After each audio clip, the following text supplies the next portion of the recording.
For over the last 20 plus years, the Acura MDX has been one of the top-selling three-row luxury crossovers here in America. In fact, in 2020, despite the pandemic, Acura managed to sell nearly 50,000 MDXs here in the States.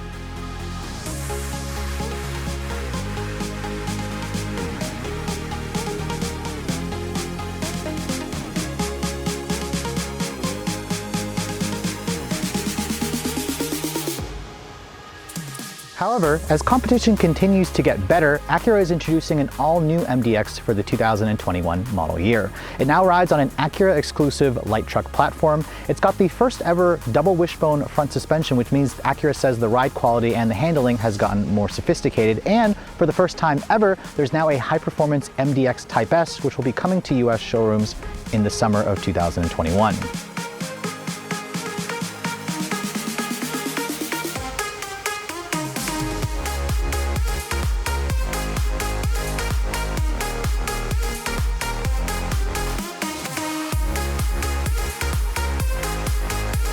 For those of you who cannot wait for the Type S, Acura is also offering this model that I have right next to me. This is the 2022 MDX A-Spec, a new sport-oriented model of the MDX that has black accents, unique 20-inch wheels, and a lot of A-Spec badging that kind of makes it look like a Type S Lite.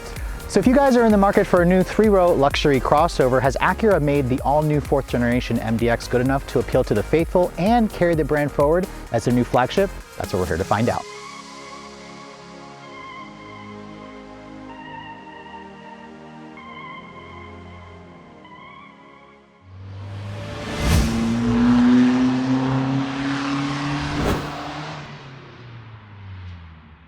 Now, because Acura has discontinued the RLX last year, the MDX, like I said earlier, is the new flagship of the Acura lineup. So this is really giving Acura an opportunity to kind of flex their muscles. They want to show people in the US that they really are trying to be more progressive. They're trying to challenge, of course, the best from Europe, and of course, even the best from Korea, because as you guys know, the new Genesis GV80 is really making a lot of splashes here in the industry. Now, let's talk about the new MDX from a design perspective, because this one here is probably the one that a lot of enthusiasts might have their heartstrings pulled at, because this A-Spec model is the closest thing that we're going to get to a Type S, especially in this gorgeous shade of performance red pearl. As you can see, Acura has struggled over the years with their grille designs, and I think they finally nailed it with this new diamond pentagon. As you can see on the new MDX, it's now a little bit wider, it's a little bit more pronounced. You have that big Acura logo in the center, which houses the radar sensor for the adaptive cruise control. As you guys know, Acura Watch is standard. And I like how the A-Spec trim blacks out the accents. On the other trims, you'll have more chrome. The A-Spec model gives you the black accents with more of the black accents in the lower housing. You can see the LED headlights. These are, of course, the next generation of Acura's July full LEDs. It has a chicane-shaped LED daytime running light with LED turn signals. And then down here, I'm sad to see that these are a fake vent. I was wondering what this was when I first saw this car, but I was really sad to see that Acura didn't actually make this a pass-through. On the A-Spec and advanced models, you'll also get LED fog lights down here. As you guys know, with the A-Spec, it kind of blacks this out. And I think the MDX's front fascia looks really good, especially in person. I liked the way it looked in pictures, but now seeing it in person, I think this is one of the most attractive of the three-row luxury crossovers. Now, I mentioned earlier, this is now riding on a new Acura exclusive light truck platform. It doesn't share anything with even the Acura RDX and the TLX. That's what Acura actually told me during the presentation. And looking at the side profile, you can see this new MDX is considerably larger. It's nearly 3 inches longer in the overall length at 198.5 inches long. Its wheelbase has also been stretched by around 2 inches. It's now 113.7 inches long. So of course, that's going to give Acura a much more imposing stance and give you more interior space on the inside. Now let's look at the wheel options for this A-Spec model. All MDXs come standard with a 19-inch wheel. Go to a tech model and up, and you'll get a 20-inch wheel. This dark gray finished wheel on the A-Spec model is unique to this trim. If you guys go for an advance, you'll have more of a polished finish to it. I also like the fact that Acura has fattened the tires. These were riding on 255 wide tires. That's 10 millimeters wider than the previous generation and about 20 millimeters wider than most of the competitors. I'm looking at something like the Lexus RX. Of course, this is where Acura is also very proud of the fact that this is the first MDX ever to get a double wishbone front suspension. As you guys know, back in the 90s and 2000s, Acura and Honda pioneered the double wishbone suspension because it's just much more sophisticated than the struts of the previous generation. So we'll talk about the handling later on in the test drive. Now, another indication of an A-Spec, besides the badge there, the black mirrors, that's also included with the A-Spec, and this big panoramic roof comes standard on every trim of the MDX, which is unexpected. Most of the European competitors, like Mercedes, charge you like $2,000 extra if you guys want a pano roof, so I love the fact that Acura included the pano roof. Looking around the rest of the side profile, I do get a lot of Mazda CX-9 in some of the lines, which is not a bad thing. The Mazda CX-9 is a pretty handsome car, but there is some distinctive styling elements here that's going to help you differentiate it as an Acura. You can see the rear taillights are full LED design. You'll have LED turn signals, LED brake lights. You have that same chicane style to the actual taillight module when the taillights are on, along with the big A-Spec badge. The rest of the rear design of the MDX I think is just as handsome. I like the integrated dual exhaust tips. However, the exhaust is connected to the muffler. However, it's not really the actual shape of the exhaust. It's just a circular piece, but it does look a lot more, you know, sporty looking. You also have these integrated parking sensors and some more of that black trim that you get with the A-Spec model. Now, if you guys are looking for a foot activated power liftgate, the MDX A-Spec doesn't have it. You have to go to the advanced trim to get that feature, although a power liftgate is basically included on most of the trims.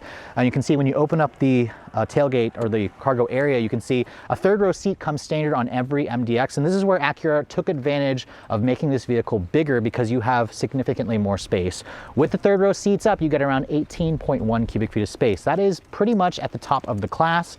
If you want to fold down the third row seat, it's pretty simple, although Acura doesn't offer a power folding third row. But it's pretty simple to do. It just kind of pull the lever, it folds down in one piece.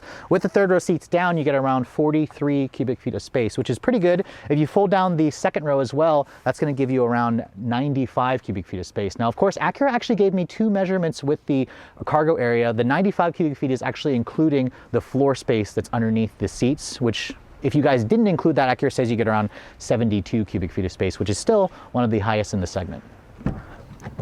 So now that we've gotten past the all-new exterior of the 2022 MDX, let's talk about the interior because there's a lot to talk about. As you can see at a glance, this is a completely new interior design. Thank you, Acura, because the old one with that dated infotainment screen with the two screens, it needed to go. Now, first getting in, let me shut the door. It has a really nice, solid sounding thunk. Remember, this is an Acura exclusive platform, at least that's what they tell us, so you can't call this an Odyssey or a Pilot with an Acura badge on it. Now, another thing I want to show you guys, here's the new Acura key fob. It's pretty similar to the old one, but it's much smaller in design. And I also like that it has a nice heft to it. You can really feel that they used some nice metal materials in here. Surprisingly, there's no remote start on the fob on the A-Spec model. I believe the advanced model gives that to you, or you should be able to use Acura Link to activate the remote start on this vehicle. Now, the start-stop button is over here. The A-Spec model also has these aluminum pedals, which look nice.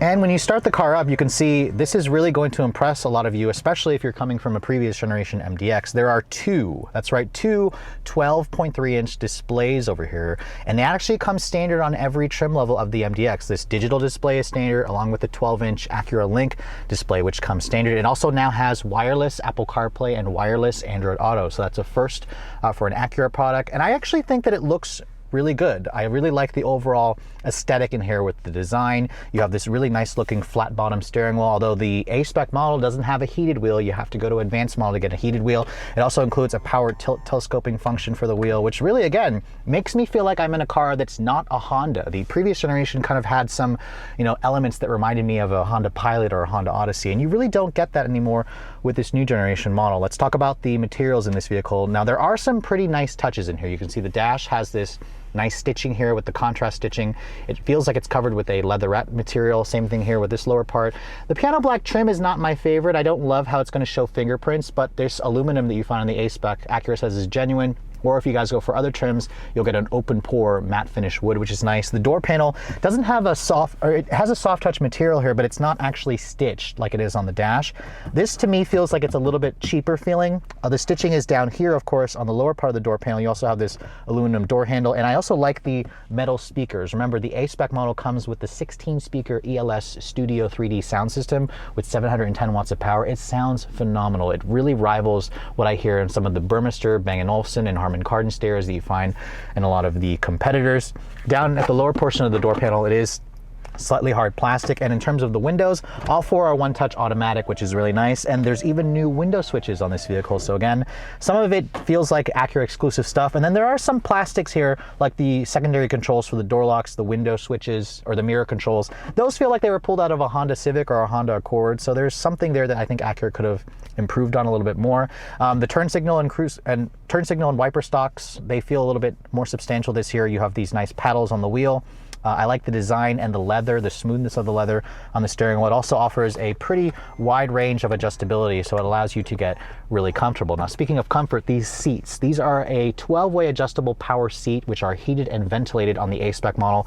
The massaging seat option that Acura showed on the prototype, that is not here. Acura said that it may be coming on the Type S model, but if you guys are looking for massaging seats, MDX technically doesn't offer it yet. I was surprised to find that the passenger side is also a 12-way power, and you get 3-person memory on the driver and the passenger side. I believe that's the first Acura that I'm seeing with memory passenger seats. So again, it's really nice to see Acura pushing the envelope and delivering the luxury goods that we expect in today's modern cars. Now again, my tester is missing a heads-up display. You have to go to the advanced model to get that. And if I put the vehicle into reverse, you can see there's the backup camera. It's just a multi-function or multi-view backup camera system. No 360 camera, but you do have front and rear parking sensors. Again, go to the advanced model if you guys want the 360 camera. It's not available as an option on the A-Spec, but the resolution and graphics looks pretty good. Now let's talk about that infotainment system, because this is the largest screen that we see on an Acura product today. It's now 12.3 inches.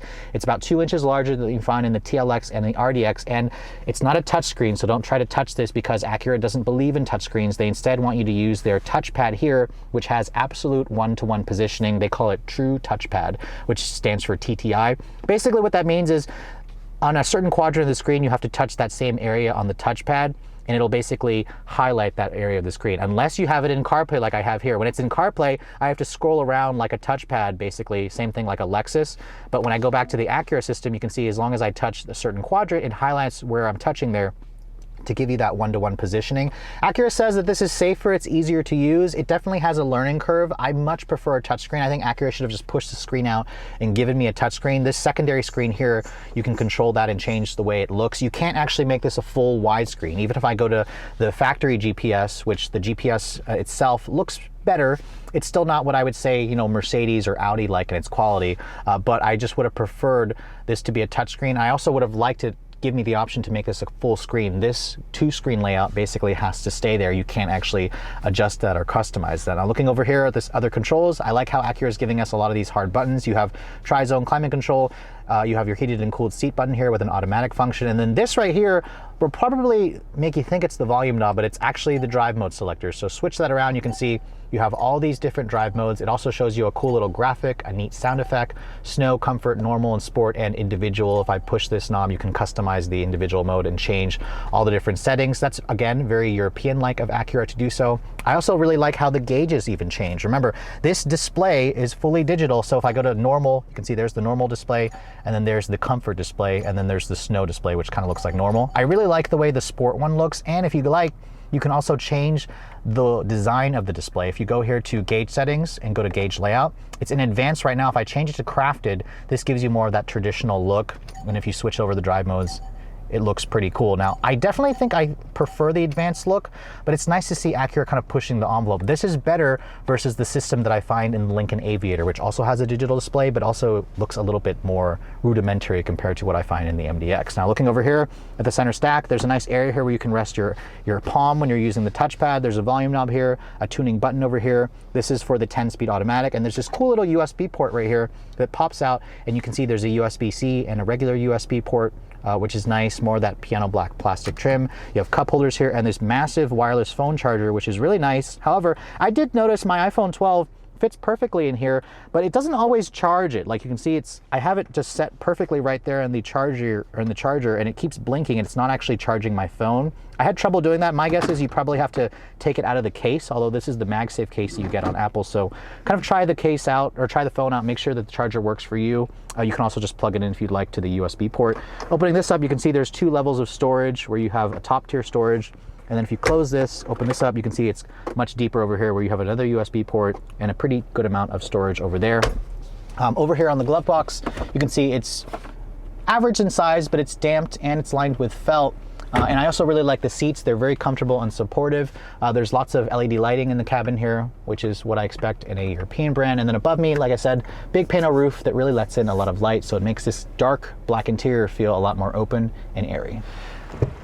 Now, being the flagship of the Acura lineup, the MDX also has the duty of being able to carry a lot of people because, remember, this is a 7-passenger SUV. Now, this is where the second row has been enlarged this year because it's larger. Acura says you get around 38.5 inches of legroom back here. You also have the ability to slide the seat forward and back, which gives third row seat passengers more room. You can see with the seat all the way back, I feel pretty comfortably back here. I do find that there's good amount of space, good foot space, a completely flat floor here, which is really nice. And you have your own set of rear seat climate controls. No heated rear seats though. Again, go to the advanced model to get that. But Acura does include 2 USB charging ports here and then a regular power outlet here. I'm surprised this doesn't open up to reveal anything. I'm wondering what the advanced model will give you there. I was surprised to find manual rear seat sunshades, which is nice. Material quality back here is slightly soft, but there's more of that nice contrasting stitching. The seats back here themselves are really comfortable. I also love the roof, how it lets in a lot of light. You have 2 map pockets here. Now, if you guys are wondering, where are my captain's chairs? Well, Acura has actually removed the captain's chairs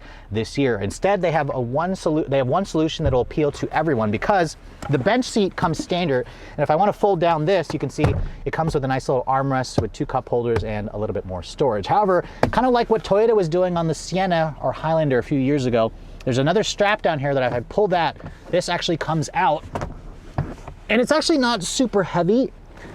And it comes out and you can basically put this in the cargo area or you can just leave it at home if you'd like. But you can see here, when you do that, you have a nice pass-through here, although Acura doesn't offer armrest, but again, it kind of gives you that captain's chairs feature. Acura says that you can put child seats in this seat here and take this out because the seats are wide enough to accommodate that. So again, you can have this nice pass-through if you'd like. Now, this gives you the option to get into the third row through the middle, or if you'd like, there's a little button right here that you can push. When you push that button, the seat kind of moves forward hydraulically, and it gives you a good amount of space to get back into the third row of this vehicle. Now, speaking of which, Acura says that they improved the legroom back here by about 3 inches versus the previous generation. You now have 29.9 inches of legroom. Now, getting back here, you can see at 5'7", I'm not tall. However, I do find that the space has definitely been improved. It's not the roomiest in the segment. I believe the Cadillac XT6 had a little bit more space, but you can see this is with the seat all the way back. My knee is slightly against this. It's not also wide enough to fit 3 across, but for shorter drives, this is definitely an area where you could fit adults. There are some LED lighting back here. Surprised to see that there's no rear seat air vents or third row air vents, and also no USB-C or USB charging ports, just a cup holder. I believe the advanced model may give you the rear seat third row USB ports, but here on this A-Spec model, you don't get that. So overall, the MDX is now an even better family hauler because you can fit adults back here. Just make sure they're under 6 feet tall. Now, under the hood of the latest MDX, you're going to find a choice of 2 engines. Now, at launch, we're only going to have 1 engine. It's the pretty familiar engine by now, the 3.5-liter V6 with direct injection. This is still the J-Series engine family that we've seen in production for 20+ years. The original MDX actually launched with an older version of this engine. It was also 3.5 liters. Now, this year, it makes the same power as last year at 290 horsepower and 267 pound-feet of torque. Acura did say they made some changes to reduce internal friction. They redesigned the air intake system. They put stronger engine mounts on it, so it's a little bit smoother. But I'm a little disappointed to see that Acura didn't increase the horsepower or torque. It would have been nice if this car had a nice even 300 horsepower just to give it a little bit more. We always want a little bit more. Now, if you guys want more, there is an MDX Type S coming this summer, which has a new 3-liter turbocharged V6, making 355 horsepower, 354 pound-feet of torque. I will be driving that vehicle along with the TLX Type S later this year, but that's the one that you're going to want to wait for if you guys are looking to replace your MDX Sport Hybrid, which Acura says a hybrid version of the MDX is not coming anytime soon. However, they haven't completely taken it off the table. Now, one thing you're probably wondering, why didn't Acura use the 2-liter turbo from the RDX and TLX? Well, I asked Acura that very question, and they simply replied with, customers who bought an MDX or who have an MDX simply would prefer the smoothness of a V6, considering this is going to tow and carry heavy loads. Now, speaking of towing, if you guys go for a front drive model, it'll tow a maximum of 3,500 pounds. The all-wheel drive version will tow 5,000 pounds, and all MDXs now come standard with a 10-speed automatic. That horrible 9-speed that just nobody loved in the industry is finally gone. We have that Acura exclusive 10-speed, which does improve the fuel economy now to 19 in the city, 25 on the highway. It's only a 1 mpg improvement. If you guys go for a front drive model, it actually goes down by 1 mpg from the previous generation, so that's a little bit interesting. Because this MDX is riding on a new platform, it is heavier this year, around 260 pounds heavier, and this one here as it sits weighs in at just over 4,500 pounds.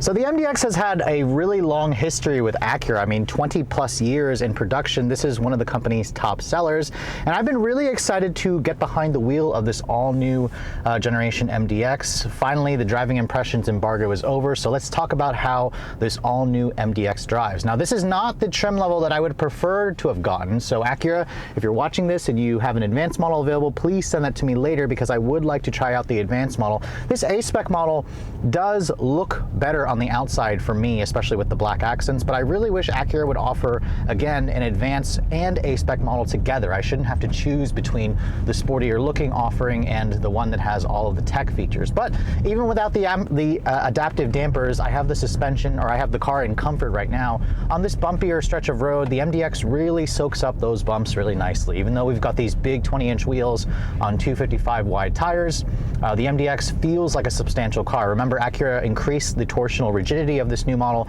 by over 30%, and you really feel it. This car does not feel like a Honda Pilot or even a Honda Odyssey. It doesn't have that minivan feel anymore that I just wasn't in love with the Pilot in general, or the Passport, or the previous generation MDX. But setting aside the fact that this is still a Honda at its core, this car to me feels very much like an Acura. It feels like a slightly different brand, especially when you guys put the drive mode into a different mode. So let's switch it over to Sport right now, or first normal. We'll go to Sport. Remember, this has a standard V6 engine. We'll turn off the stability control. We'll try a little launch here.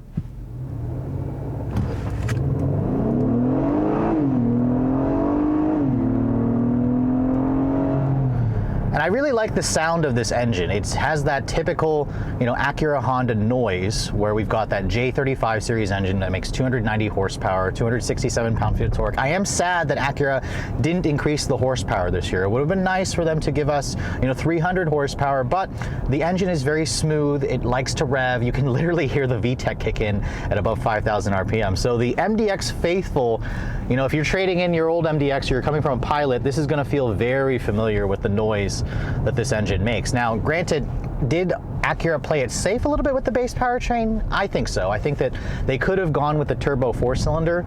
The turbo 4 obviously won't have the noise or the smoothness, but it will have that torque, because this engine, I'm noticing, you have to rev the crap out of it to really feel the power, because the torque comes in at like almost 5,000 RPM. So really you have to be in the VTEC range to feel the acceleration. But regardless, I don't have official 0 to 60 time. It feels like around 7 seconds, actually. It feels slightly slower versus the previous generation, and that's because this new one weighs in at over 250 pounds heavier than the previous generation. However, that increased weight does translate into a car that feels much more substantial. It feels much more solid. It has a European feel to it. I think that's what a lot of buyers, luxury buyers especially, may appreciate with this MDX.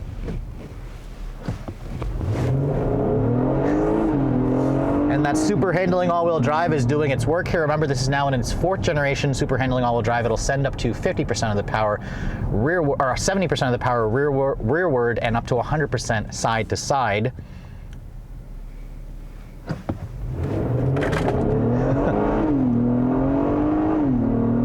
Really nice noise.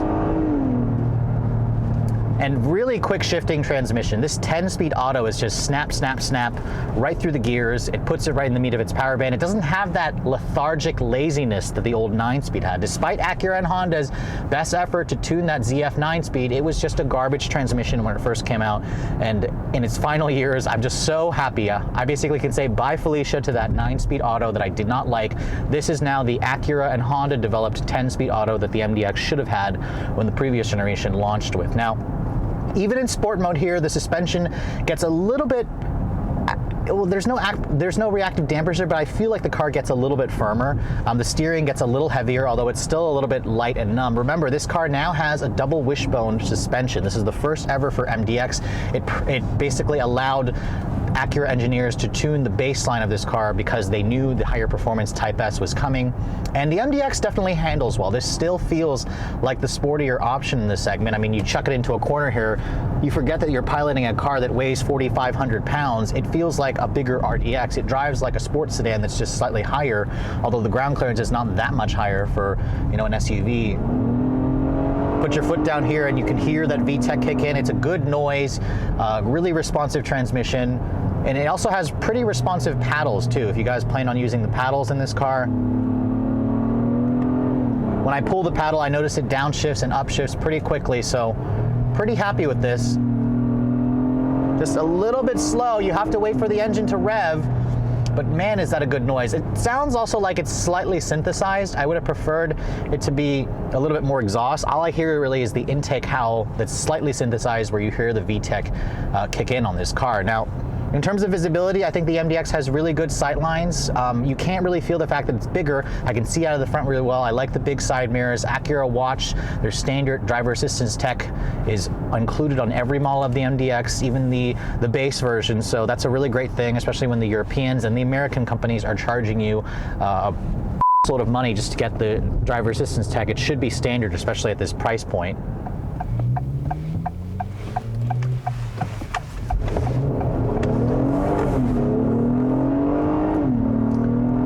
And right in that instance, you can feel the torque vectoring all-wheel drive of this car. It actually tries to shove the more power to the outside rear wheel, which allows the car to actually start to get a little sideways, which is a lot of fun. But really, you are surprised every time you drive an MDX because the super handling all-wheel drive, the racy sounding engine, the quick shifting 10-speed, it just feels like you're piloting a car that shouldn't be doing something like this, especially with the fact that it has 7 seats. That's the kind of the beauty of the MDX. It's always been a sportier driving car. I wish the steering was a little bit heavier, but other than that, I have no complaints with the way this drives. It gets me super excited to drive the Type S model with that turbocharged V6. It really is going to fill in the gaps that this one's leaving with the lack of low-end torque because of this naturally aspirated V6. I like the seats in this car also. I just drove it down about 2 hours from Pennsylvania back down to Virginia, and I really like the seats. They're very comfortable, it's supportive. The interior stays very quiet in this car. All the driver assistance tech works pretty well, although I wish Acura would start to push the envelope on the tech features. I would like to see them add active lane change assist, which some of the competitors have added. I like this gauge here that shows the little MDX in the center that actually shows the brake lights. It turns bright silver when the car's cruise control is on, and the adaptive cruise and the lane keep assist works pretty well. Really, I have no complaints there, but it's nothing really groundbreaking. Acura isn't pushing the envelope there. What they didn't push, where they didn't also push the envelope for me is in the powertrain. I really wish that a plug-in hybrid was coming, or at least the MDX Sport Hybrid. That is not coming anymore. I asked Acura, they said it's something that they'll look into, but Type S is technically the one that's replacing the Sport Hybrid. I would love to see a plug-in hybrid MDX that gives you, 50 miles of range and offers, almost 400 horsepower. That's something that Volvo is doing, although I would like to see the range improve significantly on something like this. So Acura, please consider doing a plug-in hybrid. I think it would do extremely well for the MDX, especially in this world full of electrification. Now, on my few days that I had this car, I averaged around 20 miles to the gallon in around town and city driving, or around town and highway driving. On the highway, I got it up to around 24 mpg, which is not wonderful, but it's right in line with the EPA's targets of 1925 mpg. Please remember that you should probably put premium in this car, even though it says that it's only recommended for performance. But again, that's kind of where Acura could push the envelope a little bit more and give us slightly better fuel economy by doing a plug-in hybrid of this car. So over the years, I've really started to notice that the Japanese luxury brands have kind of been struggling a little bit against the European, American, and of course, all those new electric models, especially when you look at Acura, Lexus, and Infiniti. Now, it's really making me happy to see this all-new version of the MDX, because after spending the last few days with it, I'm really impressed with the overall package. It delivers everything that I expect Acura to deliver. It's got great tech on the inside, it's got a really premium environment, it's got a really comfortable interior, it's got lots of space. On the outside, it's got a design that also stands out as an Acura, especially if you guys go for the A-Spec model. The V6 engine for me is probably where Acura played it safe. I think it'll be dead reliable. I think the MDX faithful are going to love the fact that it has a V6. However, those of you who want a little bit more, definitely consider waiting for the Type S. I think the double wishbone suspension has improved the ride quality and the handling.